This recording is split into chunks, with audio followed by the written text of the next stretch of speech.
There, Internet, you weird, strange thing, you. Welcome to Mellow Mission Productions. My name's Alex. Mellow Mission Productions is the show that is so damn mellow that all I need is my bathrobe. Today we're going to talk about a pretty unfortunate situation. Incels.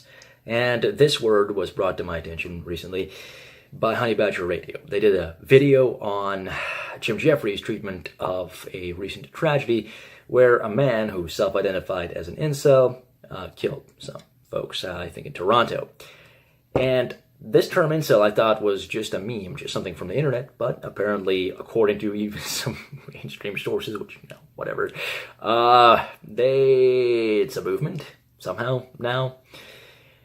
But here's what I wanted to talk about. I want to talk about attitudes, because I feel like this is where the problem comes from.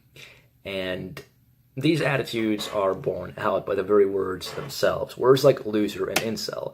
So, towards that effect, in the video the Honey Badger Radio did, I commented, incel is just another ambiguous term like loser. Part of the reason people have trouble connecting is arbitrary, spontaneously emerging social hierarchies. Schoolyard taunts only reinforce this. And I really feel like that's what incel is. It's a schoolyard taunt. Now, what did I mean by that big middle stretch there? Arbitrary, spontaneously emerging social hierarchies. By arbitrary, I mean it's on a whim. It just happens on a whim.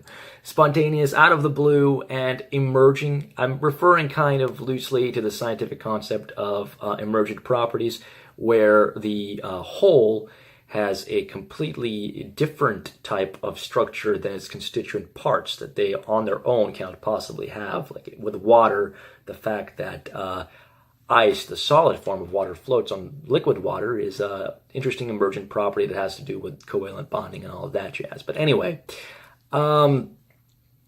basically, hierarchies in themselves are not a bad thing. They help us to make sense of how we relate to each other. But outside of something with a specific purpose, like, say, the military, it can become really, really arbitrary and in a way that's just not good.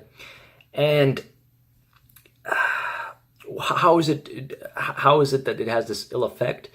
Well, basically, there's an in-group and out-group thing that starts to occur, and people almost seem to have an instinct for it, and this is borne out by something called the Stanford prison experiment, which happened in the 70s, where they took a group of college men and put them in a simulated prison environment.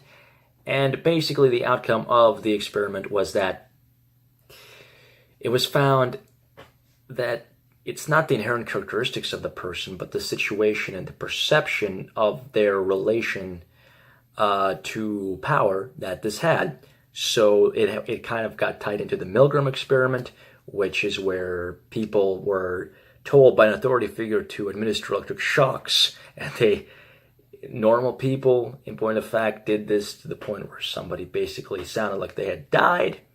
And so what this goes to show is that, this is from Wikipedia, the experiments favor situational attribution over dispositional attribution. Seems as a situation rather than individual personalities cause the behavior. It's kind of like a nature-nurture type of argument that was trying to be whittled out.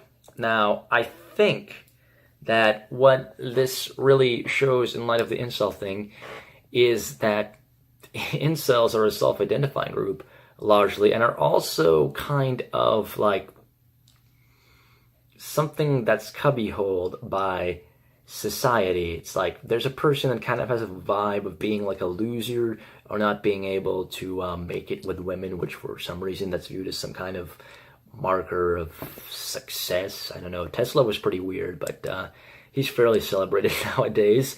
Anyway, my point is, look,